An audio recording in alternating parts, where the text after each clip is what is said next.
শুভ দুপুর বন্ধুরা। ওম গুরু কৃপাহি কেবলম। আজ আশ্রমে গিয়েছিলাম, আশীর্বাদ দান উৎসব ছিল। মাঘী পূর্ণিমার পরের দিন আমাদের আশীর্বাদ দান উৎসব হয়। তো এই দিনটা আমাদের কাছে খুব ইম্পর্ট্যান্ট। মানে আমি অন্তত চেষ্টা করি এই দিনটায় আশ্রমে পৌঁছাতে, গুরু মহারাজের চরণে মাথা ঠেকাতে। তো এই দিনটায় বলে যে তুমি যদি মন থেকে কিছু চাও তাহলে সেটা তোমার পূর্ণ হবেই হবে। তো দেখো অলরেডি সকাল সকাল তখন প্রায় 9টা সাড়ে 9টা বাজে, কত ভিড় হয়ে গেছে। এই দেখো আমরা সব লাইন দিয়ে দাঁড়িয়ে পড়েছি যাবো বলে।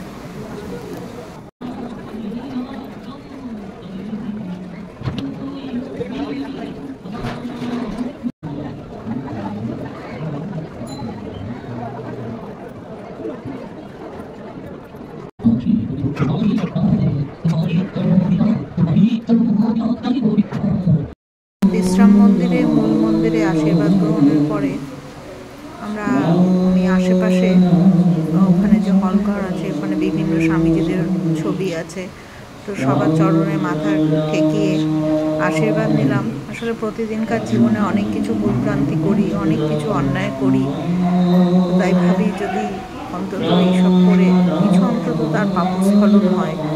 জানি এর তুলনায় এটা কিছুই না, কিন্তু তাও একটু গুরু মহারাজকে স্মরণ করলে নিজের মনের শান্তি পাই। আমার তো আশ্রমে আসলে আর কোথাও যেতে ইচ্ছা করে না। এখানকার পরিবেশে আমার মনে হয় সারাটা দিন আমি বোধহয় ওখানেও বসে থাকতে পারি।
এই হচ্ছে আমাদের শিব মন্দির, যেখানে সুন্দর করে শিব ঠাকুরের পুজো করা হয়।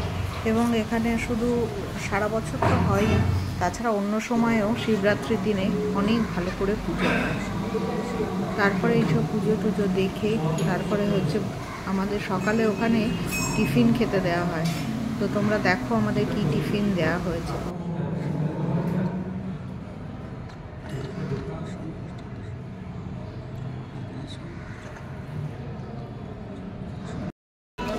এই দেখো আমরা সবাই লাইন দিয়ে বসে পড়েছি পঙ্ক্তি ভোজে। প্রসাদে আমরা আজকে পেলাম মুড়ি, তারপরে আলুর তরকারি, গরম গরম পায়েস আর গোলাপ জামুন। তো আমার তো জিনিসটা খুবই ভালো লাগলো, আর আমার পেটটাও একদম ভরে গেল। মনে হচ্ছে যেন একদম সেই দুপুরের খাওয়া কমপ্লিট হয়ে গেল। এইটা আশ্রমে আমাদের টিফিন ছিল আজ। যা হোক, আজ এই পর্যন্ত। তোমরা সকলে ভালো থেকো, আনন্দে থেকো, সকলের শরীর সুস্থ থাক, এই প্রার্থনা করে আজকে ভিডিওটি এখানে শেষ করছি।